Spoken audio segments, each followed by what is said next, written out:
BJP అభ్యర్థులు గెలిస్తే మన ఆదిలాబాద్ డెవలప్మెంట్ కు తర్వాత వీళ్ళకు చాలా వాకర్స్ కు ట్రాక్ కానీ లేకుంటే చాలా ఇష్యూస్ ఉన్నాయి. అదేవిధంగా సిటిజన్ అందరికి కూడా మన స్వచ్ఛ భారత్ కింద రోడ్స్ కానీ మన అమృత్ స్కీమ్ కింద రోడ్స్ కానీ హౌసెస్ కానీ వీకర్ సెక్షన్స్ కు తర్వాత గవర్నమెంట్ నుంచి వచ్చే ఆయుష్మాన్ భారత్ స్కీమ్ ఎక్స్టెన్షన్ కానీ గవర్నమెంట్ ఆఫ్ ఇండియాలోనే ఇవాళ రేపు ఫండ్స్ ఉన్నాయి. స్టేట్ గవర్నమెంట్లో మన గవర్నమెంట్లో స్పెషల్గా ఏ స్కీమ్ కూడా డబ్బులు లేవు, ఇంక్లూడింగ్ మన మ్యాచింగ్ గ్రాంట్స్ కూడా ఇవ్వట్లేదు. అయితే రీసెంట్గానే మన ఎంప్లాయీస్ రిటైర్డ్ అయిన వాళ్ళందరికీ టీచర్స్ కానీ గ్రాడ్యుయేట్స్ అందరికీ కూడా స్ట్రైక్ చేయడం జరిగింది. ఎందుకంటే వాళ్ళ ఓన్ డబ్బులు దాచుకున్న డబ్బులు వాళ్ళ పైసలు వాళ్ళు ఇవ్వలేని పొజిషన్ ఉంది. అంటే రిటైర్డ్ బెనిఫిట్స్ ఏది కూడా ఇవ్వలేదు. అంటే ఇండియాలో మన దగ్గరనే ఫస్ట్ ఎవరికైతే వాళ్ళ డబ్బులు వాళ్ళకు వచ్చేది లీగల్గా వచ్చే మనీ కొరకు కూడా ఫైట్ చేయాల్సి దానికి యూనియన్స్ ఫామ్ చేసుకొని డిస్ట్రిక్ట్ వైజ్ స్టేట్ వైజ్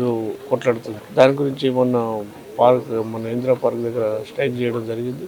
అది డబ్బులు వాళ్ళ రిటైర్డ్ టీచర్స్ కానీ లేకుంటే రిటైర్డ్ ఎంప్లాయీస్ అందరికీ కూడా వాళ్ళ డబ్బులు వచ్చేటట్టుగా కొట్టడానికి ప్రయత్నం చేస్తాం. వచ్చే కౌన్సిల్లో కూడా మాట్లాడతామని చెప్పి అది మేయర్కి వచ్చే వరకు ఇక్కడ ఎంపీ గారు ఉన్నారు, ఎమ్మెల్యే ఉన్నారు, తర్వాత బీజేపీ గవర్నమెంట్ ఉంది. గవర్నమెంట్ ఆఫ్ ఇండియాలో బీజేపీతో ఫండ్స్ తీసుకొచ్చి ఈ ఆదిలాబాద్ మొత్తం టౌన్ డెవలప్ చేయాలని బీజేపీ అభ్యర్థులను గెలిపేయాలని పార్టీ.